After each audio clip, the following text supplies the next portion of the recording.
So, hello everyone. Good evening. Ngayong gabi mag-continue ako sa base shift na project. I think sa last na video, nag-implement na ako ng decimal to octal na conversion. Ngayong gabi mag-try ako mag-implement na decimal to hexadecimal na conversion. Okay, so if matapos natin agad, mag-try din tayo ng mag-deploy ulit sa Snapcraft. So I think version 1.4 na ganyan kasi nag-add tayo ng bagong feature. So let's go. Oh no.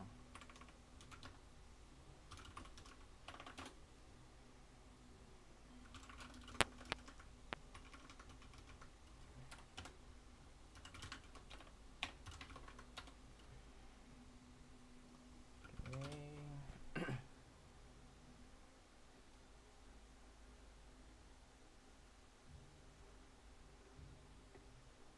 Base shift. Okay, so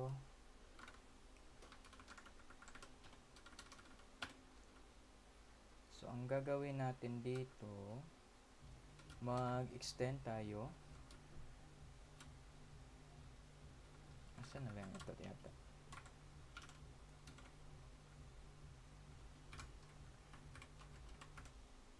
No. Options para.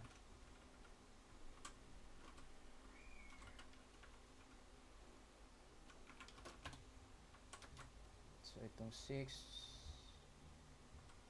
decimal to hexadecimal, then itong exit application is 7 na siya. Then balik tayo dito.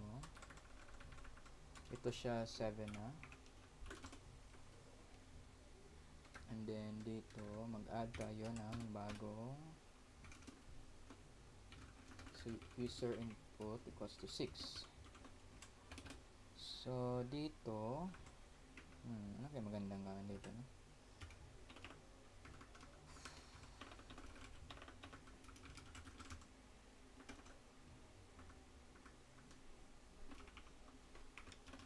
Ganyan lang muna natin.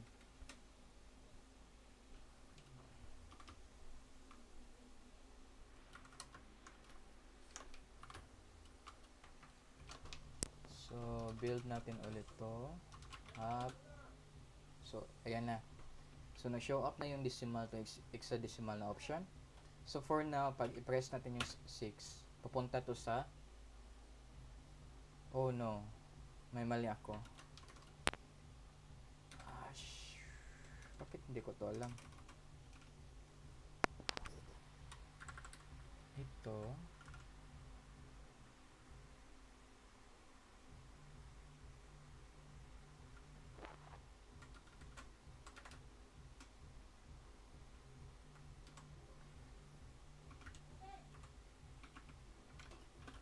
yun.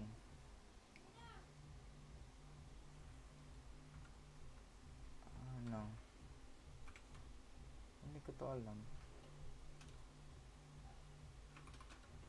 Dapat pala to. Tanga ko naman.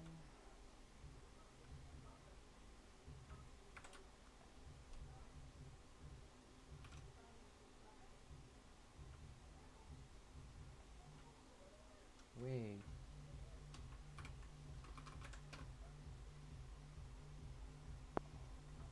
Option 1. Okay. Option 2. Option 3. So dapat pala option 4 to siya. And then punta tayo dito.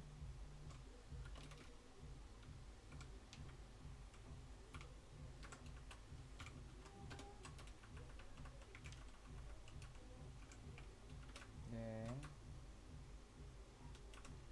kasi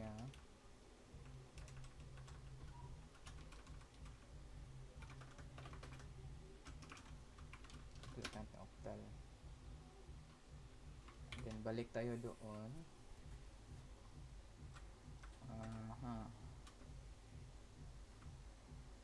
Saan yan? Dapat ito siya. option 5, I guess. Tama ba? GD daw. Yep, option 5. Then, build natin ulit.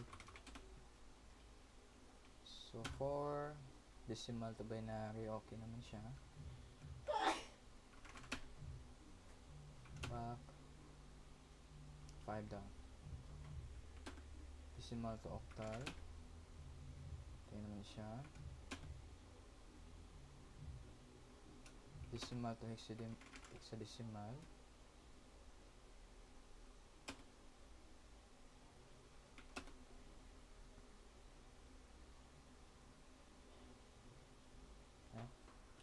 So, I think ako na to. So, next natin gagawin. So, mag-add tayo ng bagong option dito.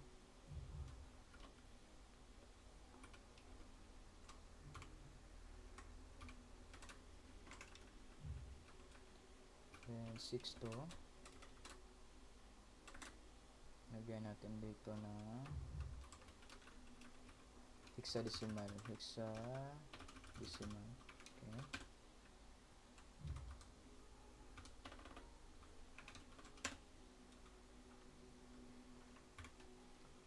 Then, balik tayo dito. I think mas maganda na i-copy lang muna natin to.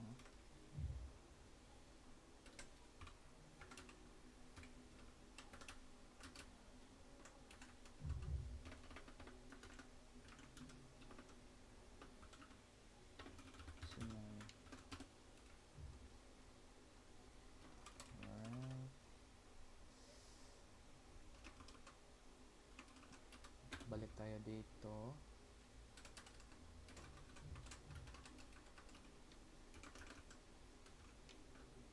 Yun. Build natin ulit. Tignan natin yung 6.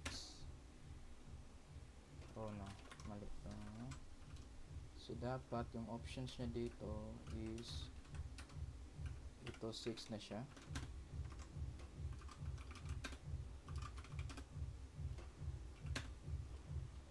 Yun. So, next natin gagawin is tignan natin kung ano yung code na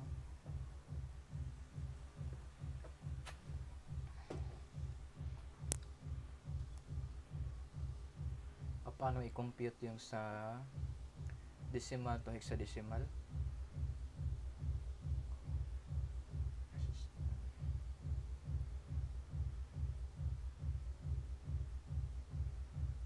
Ito. So, pasensya na medyo maingay yung background, pero okay lang yan.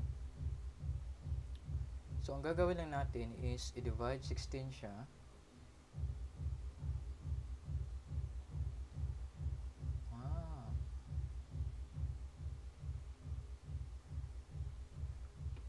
So, example here, divide 16. 206, okay, minus 16 times 12, 14.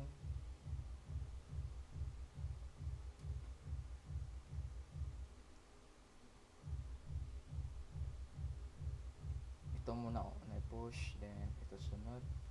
I think kaya na din, no?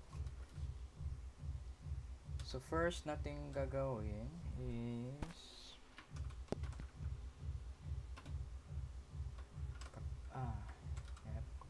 kopyahin natin to.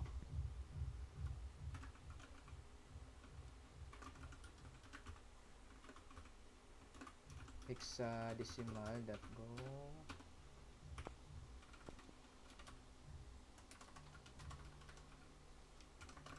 hexadecimal. So, base dito, i-divide natin siya by 16. So, ito gawin natin 16 to. Alright, divide 16 and then here minus 16 natin. So wait,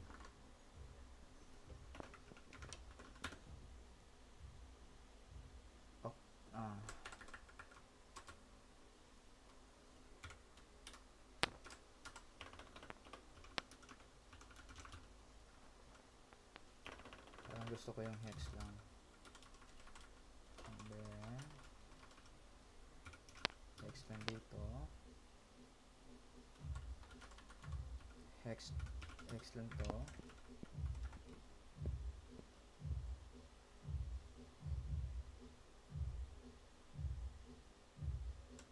Wait, bakit binary na to?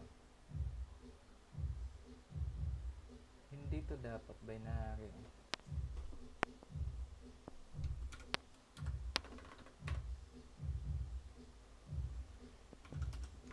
Hex.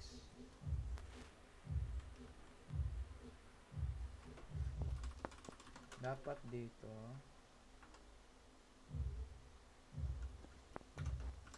hex to.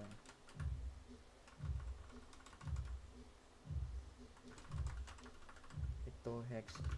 Hex din. Hex din.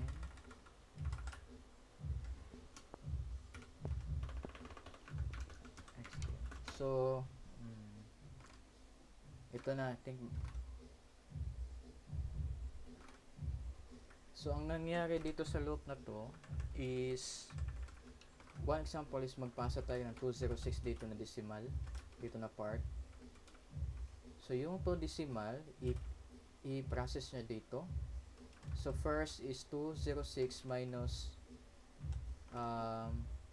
ano ba to? 16 times 206 over 16, which is ito na part. So dapat 12 to. And then pag i-divide na siya, magiging 14 na. So after nyan, i-push natin yung 14 na value dito sa hex string array. And then pupunta tayo ulit sa bago ng loop na iteration. So first, i-divide muna natin yung value na I to 16, which is magiging 12 na siya. Okay, so dito na part, nag-combine lang tayo so ginawa natin string to. Ito, ginawa natin siya, kinumbine natin siya lahat. Pero I think ang mas maganda ditong gawin is bago i-combine to, palitan muna natin yung value niya. So I think nag-compute na ako dito na asan ba yung kinompute ko? I think sa binary yun. Asan ba yun? Ito.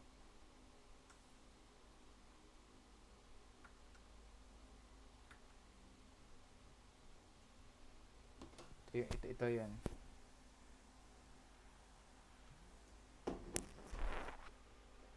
Wait, may i-fix mo na ako saglit. Kaya may mali yata ako doon sa octal na part. Dito, okay lang naman to, no? Ang problemahan ko is ito, join binary string.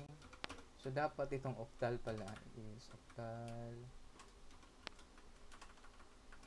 Palitan natin to ng octal. Dapat tayo. Wait. Abbreviation of octal. Acronym ba?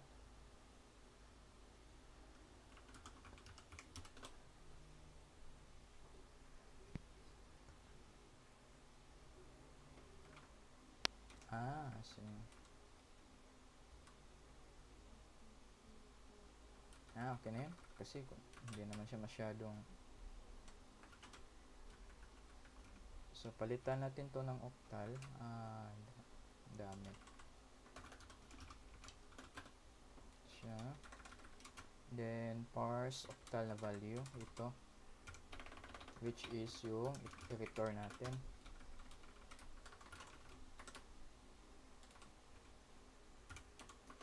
Octal. So, balik tayo sa hexadecimal. So, dito na part.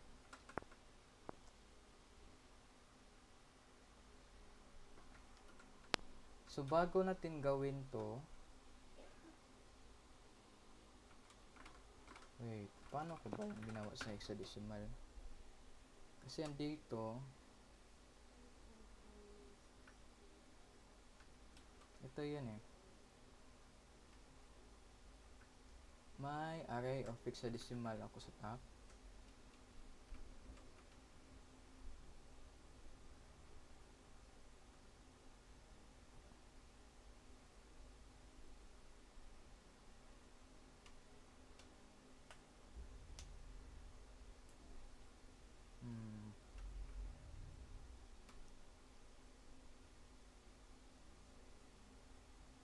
So ito, kinonvert to string. So, noon din ko na itong gawin kasi naka-string na yung sa decimal to hexadecimal ko. So, I think ang magandang gawin dito, binary to hexadecimal. I see.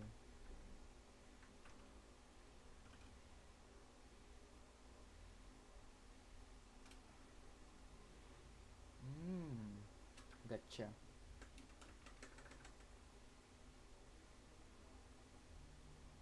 Yep, I guess pwede natin tong gawin na ganito. Wait lang. Paano ko yung ginawa? Ito daw.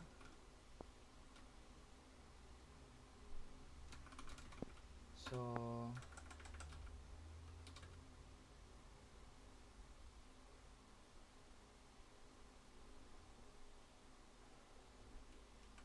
I think instead siguro na ganitohin to, pwede siguro natin hex na siguro. Ay, wait. Anong na-return ko dito? Dapat string to. Right? String nga. So, pwede tayo dito ganito. Hit. Calls to string. Ay.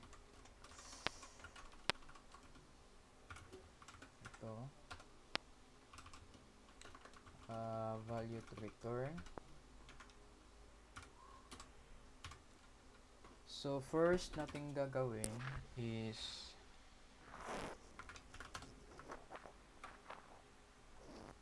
base dito. Okay.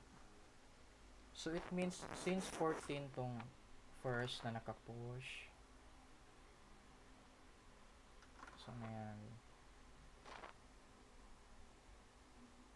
If 14 tong nakapush first, then 12 ang so yung 12 is nasa unahan siya.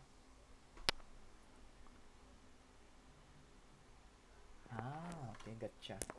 So, I think pwede tayo mag-loop ulit dito. For I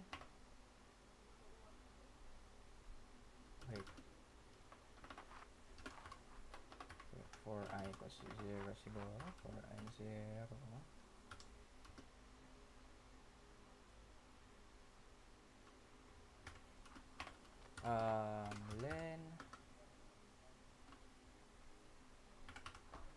Len hex string and then I plus tayo. Standard na lang na loop gagawin natin dito. And then sa inside ng loop gagawa tayo ng wait, paano ko to siya ginawa? Kasi nag-switch ako dito sa bottom na part.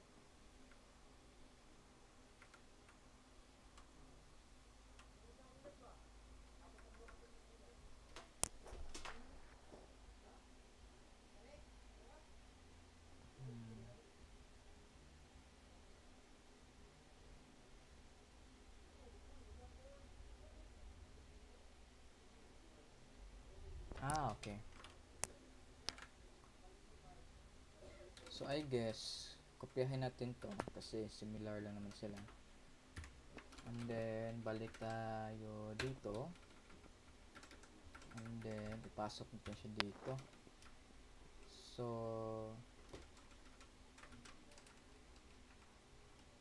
hex. Ito, hex din to. Hex. Hex. Hex. Hex. hex. And then dito na part is pwede na natin siyang gagawin dito.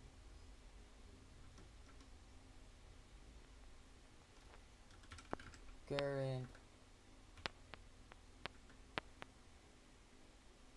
hex. Okay, current hex. So hex string dash I, and then current hex natin siya dito. Current, and then after nyan, yung i-return natin na value dito is string na, and then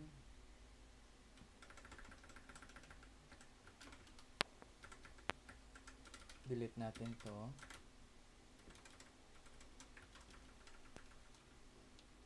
Return natin yung hex. Ito na. Alright, let's see. Ay, wait, may kulang pa.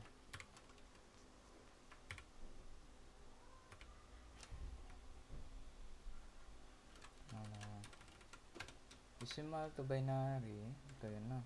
Okay na siya. So, babalik tayo sa service natin.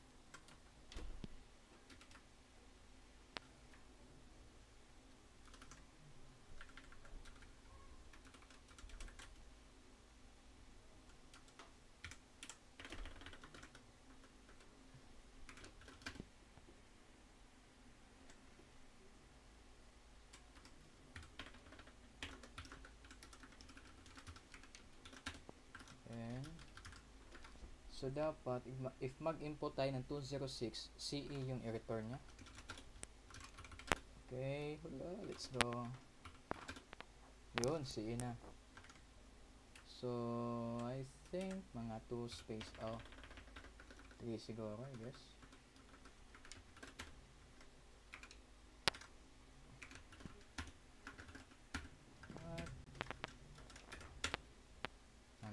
Build muna natin.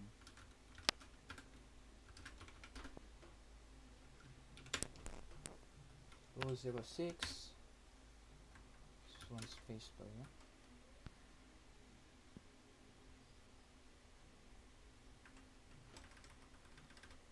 Damn it.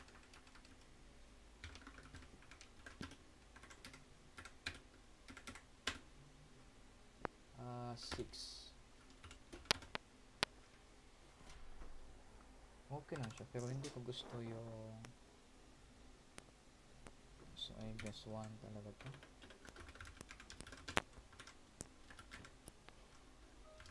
Build muna natin 206. Extra space siya. Why? Or maybe wala talaga siyang space. Let's try it. Gusto ko sana nga wala siyang space.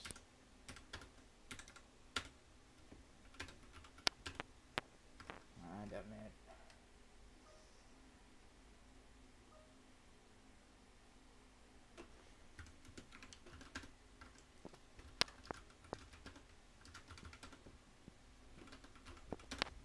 Yun. Okay. So, mag-try tayo ng ibang value. So, 1, 2, 3, 1, 2, 3, dapat EEF, EEF. Decimal to hex, hexadecimal. Let's see.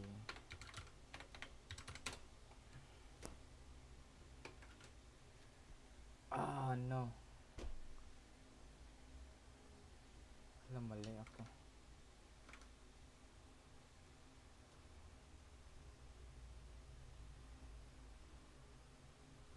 ako. So, bakit naging EEF to?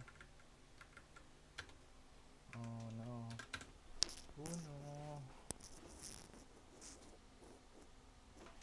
Print natin.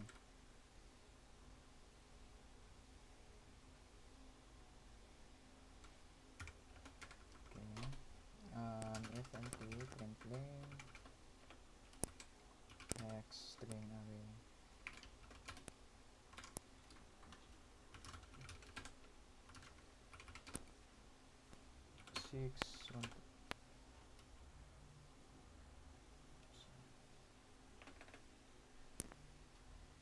So mali din siya. Hala, oo nga. Bakit hindi siya na-add dito?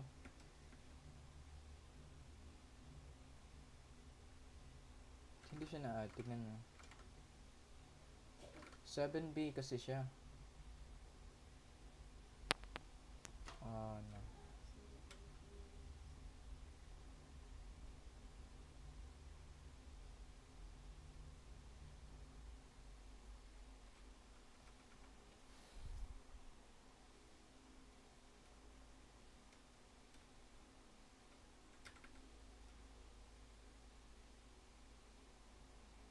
Gotcha. Dapat ma-solve na to. 6, 1, 2, 3, 1, 2, 3. Oh yeah. 1, 2, 3. 1E0F3. Yun, gumana siya.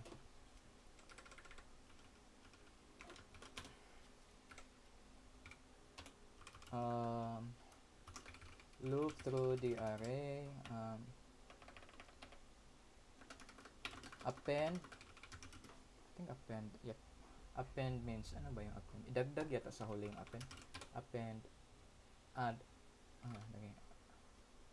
Append necessary equivalent hex value.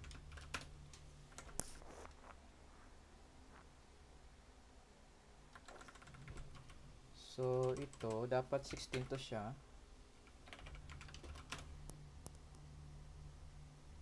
Yep, I think okay na siguro to.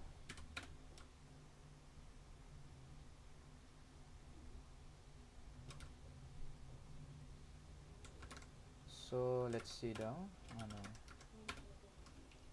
Then, up natin to 6. Okay. Yun. So, tignan natin if tama itong hexadecimal values dito. CB40033. Yun.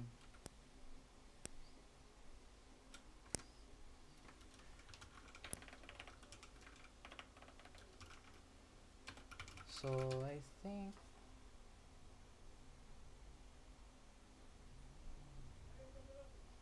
mas maganda ito na gawa ng PR. Iniisip ko kung gawan ko siya ng pull request. Sige na lang. Decimal to hexadecimal conversion.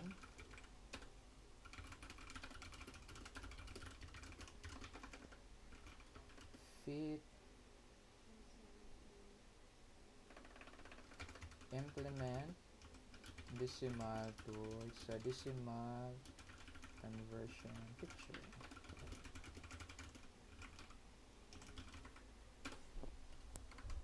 Then punta tayo sa GitHub. Alright.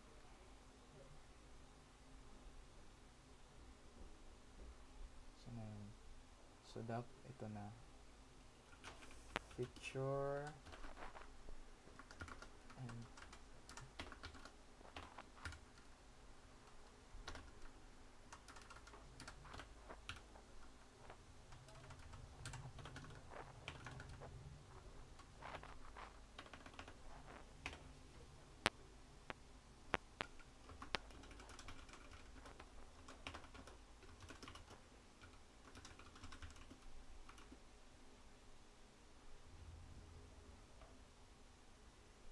lagyan ko na.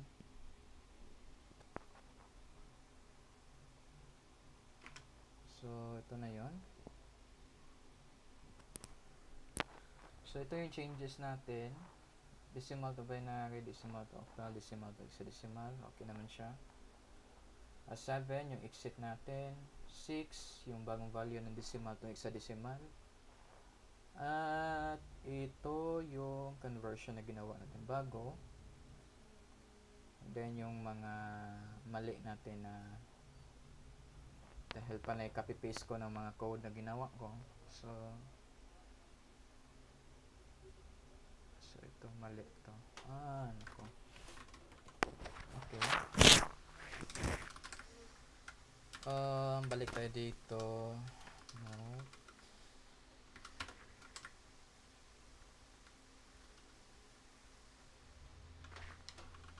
Tingnan mo na siguro ito gawin. Huwag na siguro ganyan. Mga unnecessary na code.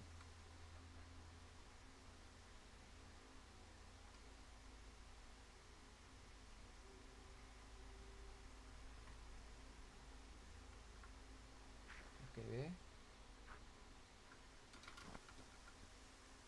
So, tanggalin natin.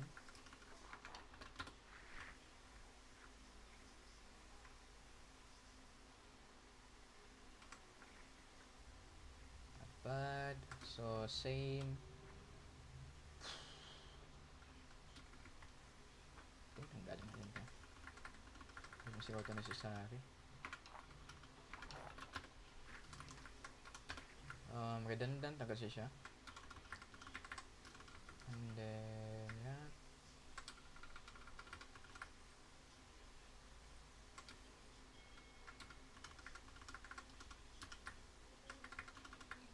So, wait.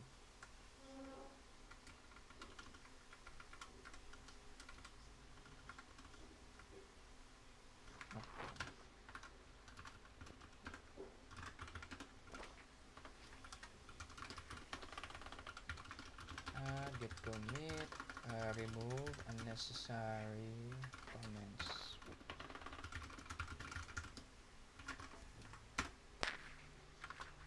Balik tayo dito.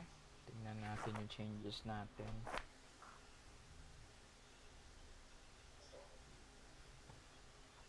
Okay, dapat dalawa na to. Alright.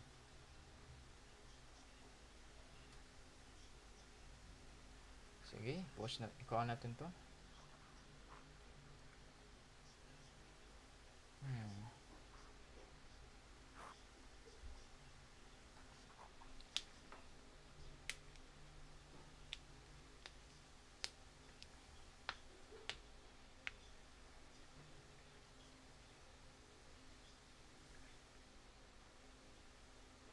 What if kaya gawan to na continuous integration siya, no, na like from pull request dito, pag ma-merge siya sa develop, automatic matrigger yung sa Snapcraft na continuous integration, i-deploy niya yung app sa Snap Store. Nag-overthink ako, pero sige lang, squash natin to.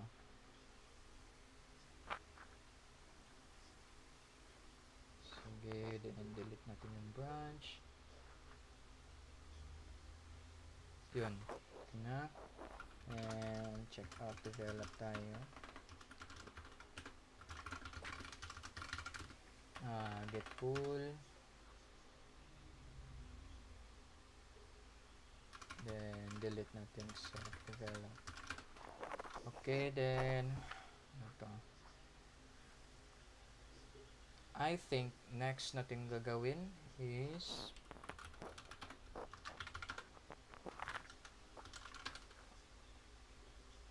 sige, build, kuha natin to, deploy. So, since bagong feature to, gawin natin 1.4. And then, Snapcraft clean. Ay, wait. So, does not enables na, system CTL. Ano pala itong system CTL? What is system CTL? System D. System control yata to. Ito system D, system and service manager. Okay. So I think system D is system daemon, which is, I think ito yung mga services na naka-align sa Linux na kernel. Pero not sure, pero in the future na mga videos, try natin tong mag-tinkering dito sa systemd na not sure if subsystem ba to or pero tingnan na natin to sa future. So system control yata to, not sure kung system control ba talaga to, pero sige lang. So start muna natin siya. Pinakamaganda na pag start daw is ganito. Ay wait, sudo system enable snap. Wala akong punta tayo sa docs, deployment, okay,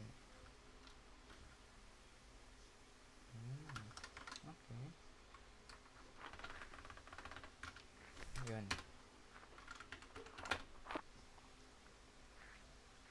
Okay, snapcraft clean muna tayo. So nag-change na tayo ng version na 1.4.0. Then ito na yung pinakamatagal process.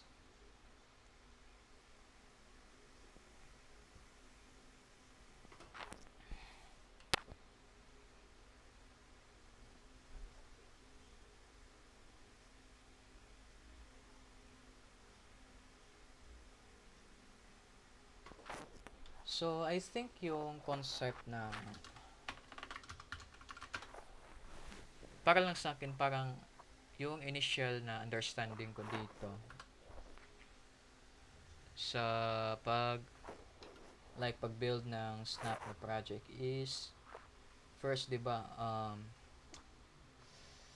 mag-initialize siya. Ito 'yon. So first need talaga i-run yung multipass kasi para siyang virtual environment, like something like this. So once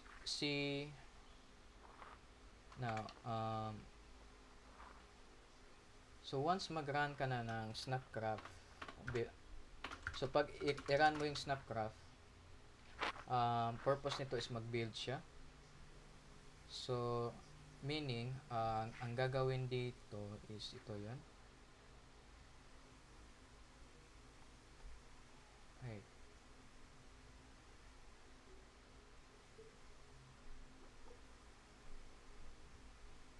So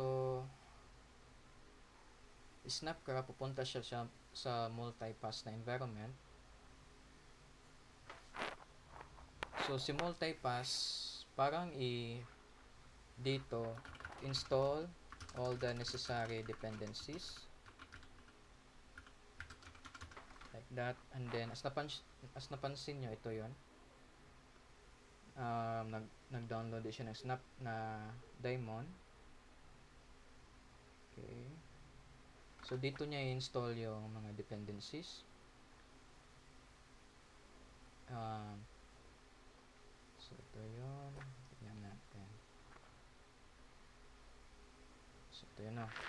So install all the necessary dependencies. I think mas maganda dito.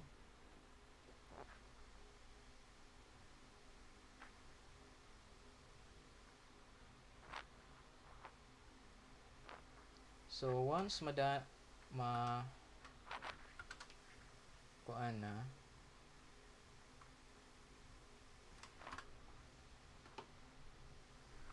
install of the necessary dependencies, then dito parang i-build na niya ganito, build the app. So once ma-build na niya yung app, is mag-spit out din siya ng Snap executable na binary. So generate is Snap binary. So Ito yun siya. Parang ganito lang yung process niya. So, sa Snapcraft, instead na gagawin yung pag-install ng mga dependencies dito sa machine ko talaga, tapos parang hindi siya ano ba tawag? Naka sandbox. I think sandbox term yan sa sandbox term in computing. Okay. So, sandbox para siyang controlled na environment, which is yung controlled na environment is ito yung multipass. So, before niya mag-install ng mga dependencies, i-make sure sa Snapcraft na lahat ng mga dependencies is dito i-handle sa multipass na virtual environment. So once dito na i-install na lahat ng multipass yung mga dependencies, tapos i-build na yung app. First, mag-debug pa yata yan kung may mga error. Malalaman mo naman yan kasi mag-fail yung build. So after ma-build yung app, mag-generate yan ng snap binary. So yung mga dependencies na yon, hindi yun may install sa local machine mo, dito yan sa virtual na environment. So if i-remove mo yung multipass dito sa machine mo, mawawala na din yung mga dependencies. So sa concept ito, hindi parang hindi siya hassle ba, instead na doon talaga sa file system mo siya, na hindi siya naka sandbox. So may mga garbage pa siya na parang need mo pa siya i-manual na delete. Pero since naka multipass, so may virtual environment siya, so si multipass na mag-handle na to. So if i-delete mo multipass, masabay na rin yung mga files na hindi na kailangan. Okay, so may version 1.4 na tayo, and then ito na, deploy na tayo. Upload ba yun? Nakalimutan ko yun sa push pala. Push. So 1.4 i-release natin. So nawala tong palpak.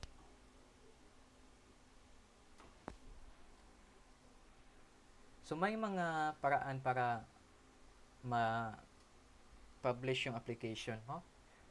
Kadalasan yung ginagawa ng iba is Debian na file, yung .dev, and i-upload na nila sa GitHub, tapos tayo na mag-manual na download.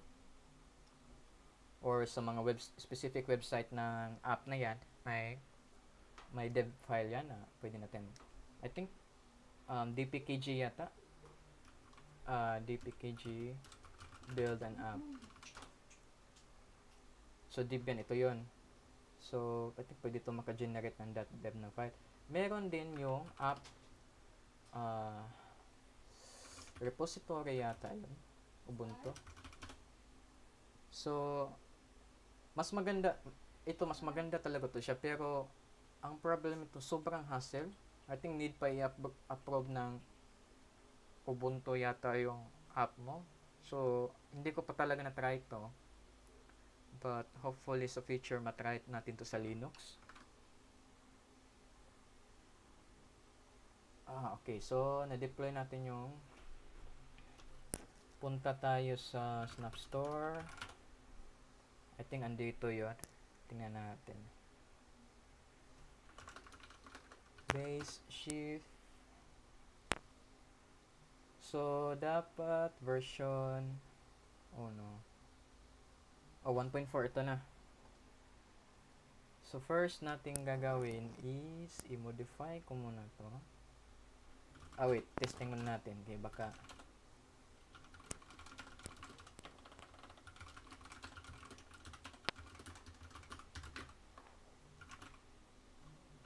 fit release. Wait lang. Dash b fit release.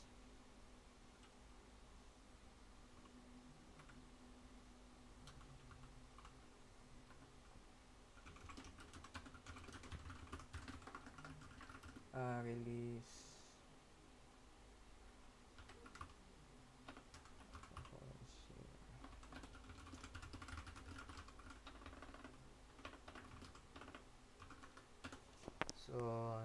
natin to. Push ba yan? Okay. Ito na siya.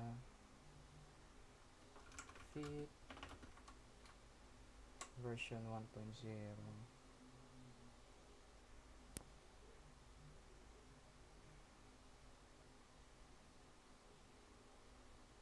Squash and merge na to eh.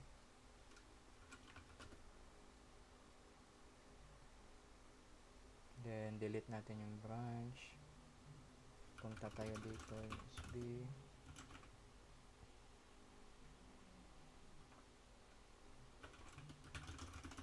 Develop, get pull. 46 minutes. Delete, then develop. Branch. And then, dito, sige, try na natin. Sana wala pa, sana gagana to. Ay, wait. Snap, install, base shift.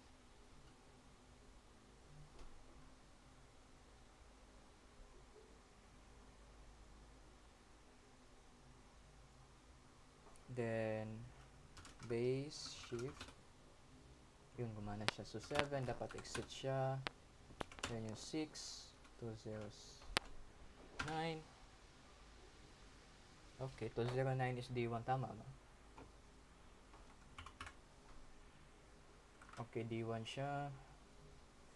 Retry natin. Ay, mali. 2 yung napindot ko. 6, 206. 209. Okay, 206. 2, 7. Alright, I think okay na to. So, ang gagawin na lang natin dito, build, up, then, screenshot ko lang muna to para ma-display natin doon sa dito. So, palitan natin to, palitan natin siya ng screenshot na what?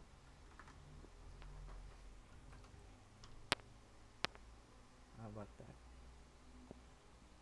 Okay. 25 ba yun? Yun.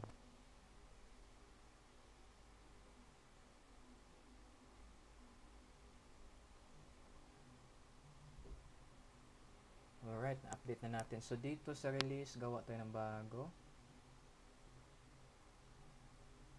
Oh no. So, first natin gagawin is papalitan ko muna to siya. Dapat yung bago na.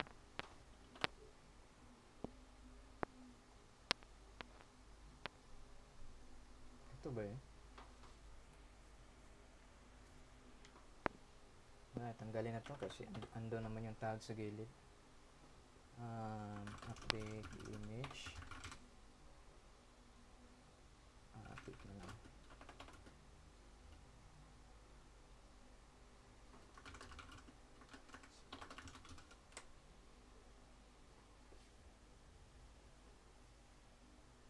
Yun, hindi na siya. So, dito, mag-release na tayo. Gawa tayo ng bago na release. Choose tag. V 1.4.0. Then, title niya is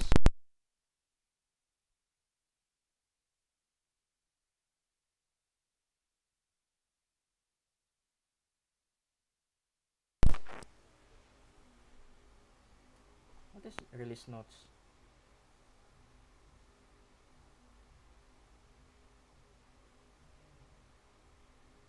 Oh, gusto ko to.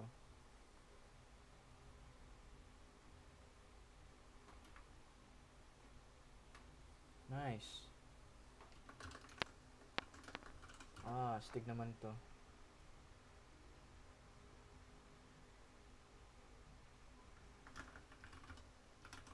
Contributors. And then, gayahin natin yung kuan. Yung mga nakaraan na notes dito.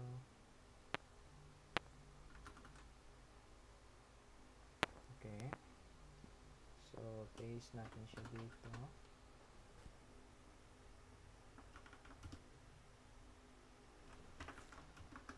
What changes.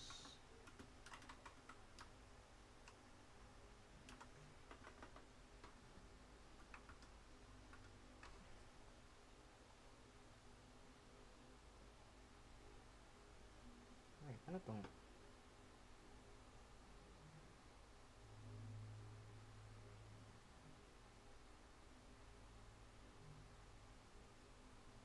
Gusto ko tong ako lang naman kasi ako lang naman yung contributor, so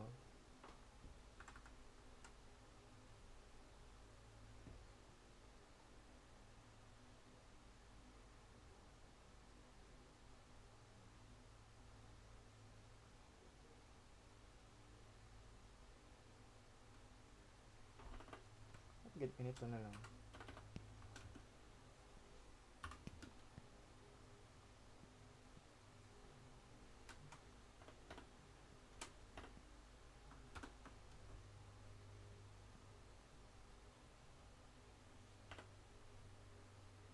Ganito na lang kayo.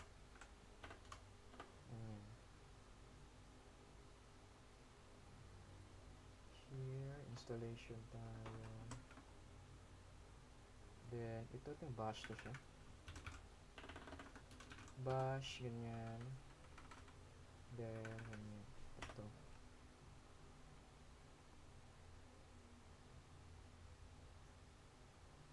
So, mali dito. Gusto ko i-uppercase to. Installation.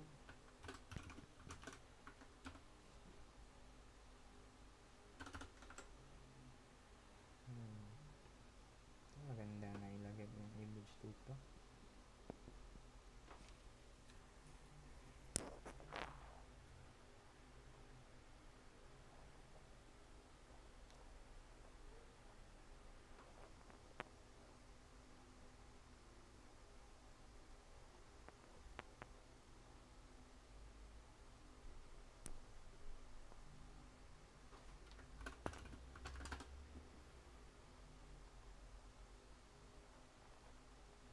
Yep, I think okay na to.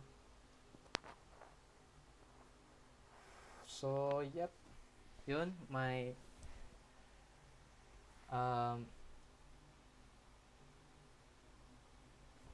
bago na tayong version. So, decimal to hexadecimal is supported na ng app.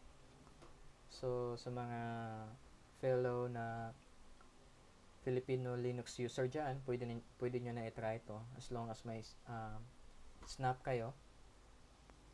So, pwede nyo ito try. So, I guess hanggang dito lang ako, everyone. And thank you for watching. Good night.